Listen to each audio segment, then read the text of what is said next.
Good morning, students. Today I am going to continue my lecture for +1 Arts Political Science. Name of the chapter is Local Governments. Now let us start with the topic Local Governments in Independent India. Local government got affiliated after the 73rd and 74th Constitution Amendment Acts. But इससे पहले some effort जो थे in the direction of developing local governments already taken place.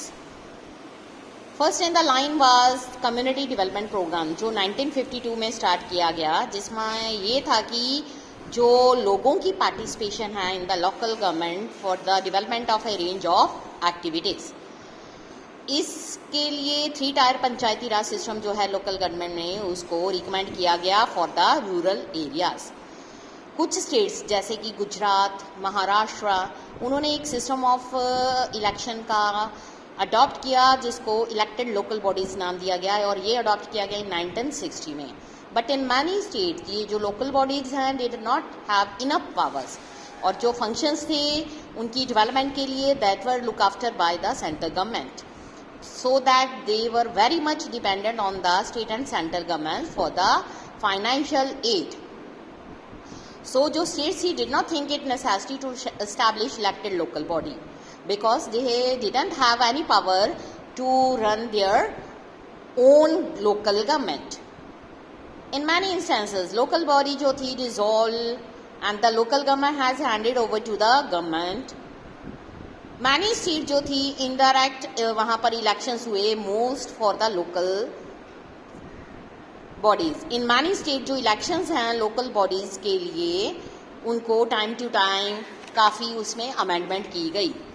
Next इसमें था कि after 1987 A thorough review of the functioning of local government जो institution है initiative लिए गए और ये था 1989 में पी.के.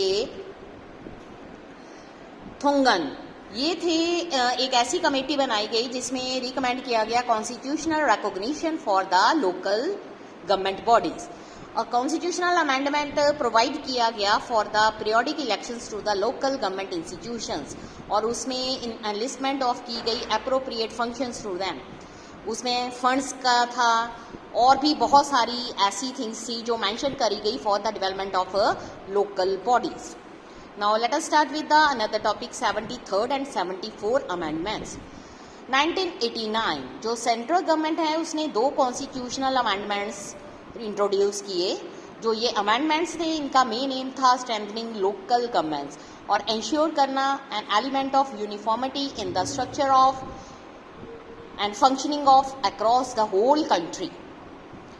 लेटर उसके बाद क्या हुआ 1992 के बाद जो 73rd एंड 74 कॉन्स्टिट्यूशनल अमेंडमेंट्स थे उसको पार्लियामेंट द्वारा पास कर दिया गया. आफ्टर 73rd अमेंडमेंट जो रूरल लोकल गवर्नमेंट्स थी जिनको पंचायती राज सिस्टम का नाम दिया गया था और पीआरआईज का नाम दिया गया था, उसमें 74 अमेंडमेंट में ये प्रोविजन दी गई relating to urban local government. Urban local government known as Nagar Palika और म्यूनिसिपैलिटीज. 73rd और 74 अमेंडमेंट जो थे 1993 से स्टार्ट किए गए. We have notice earlier that जो लोकल गवर्नमेंट है स्टेट लेवल पर states are free to make their own laws in this subject.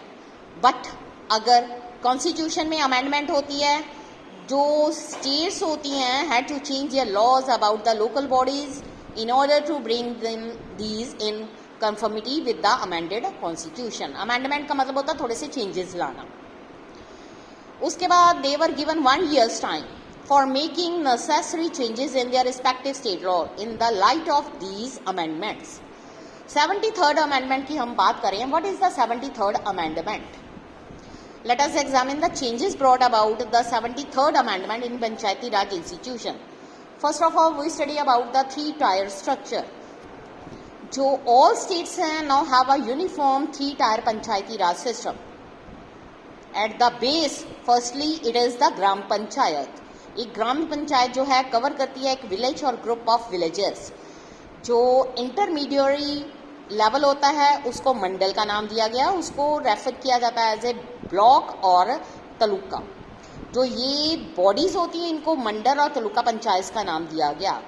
Intermediary level body जो होती है उसको स्मॉलर स्टेट में नहीं बांटा जाता, सो ये अंडर आ जाती हैं पंचायती राज सिस्टम के।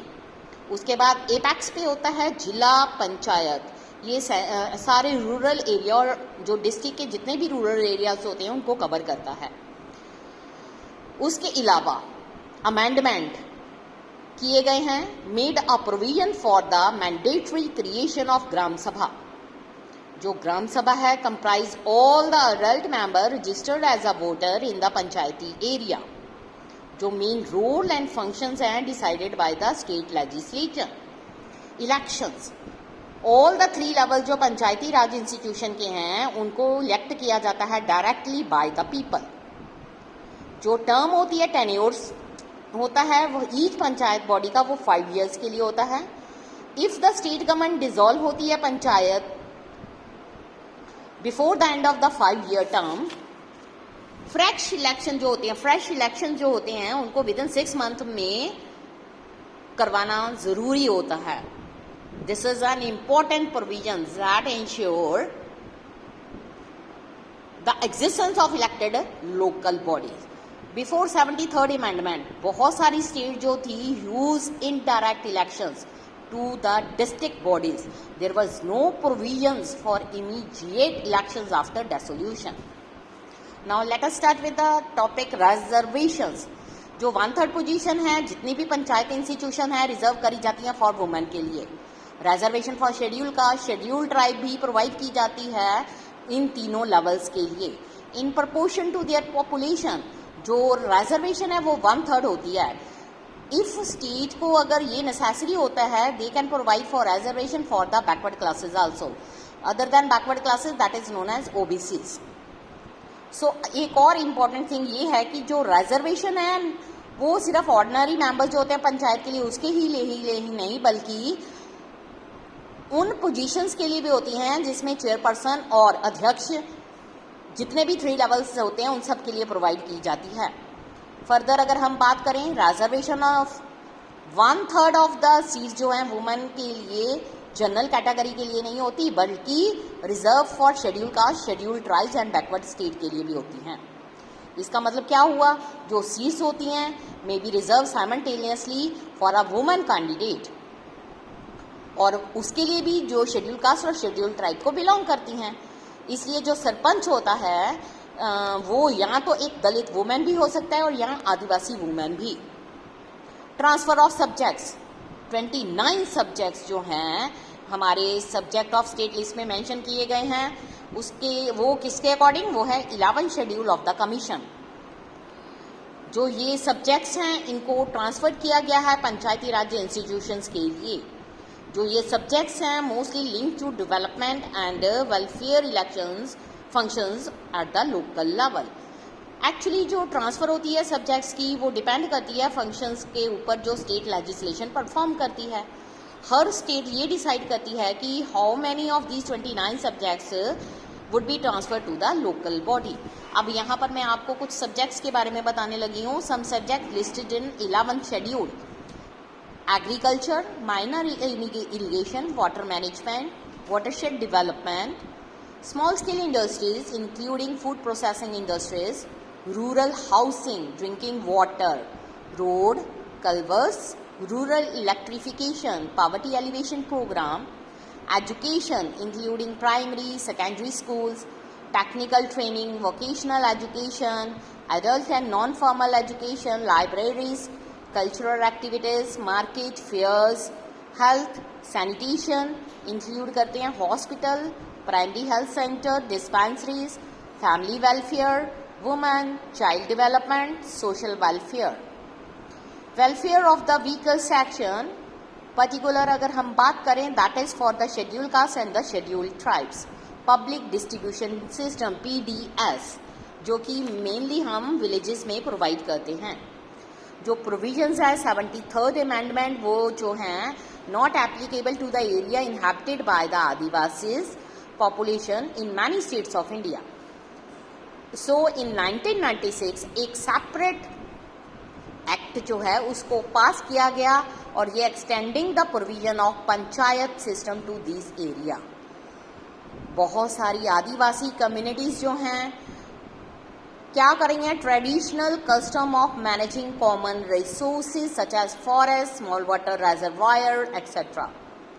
इसलिए जो न्यू एक्ट है वो प्रोटेक्ट करता है right of tribal communities to manage their resources इस वे के साथ ताकि वो एक्सेप्टेबल हो सके।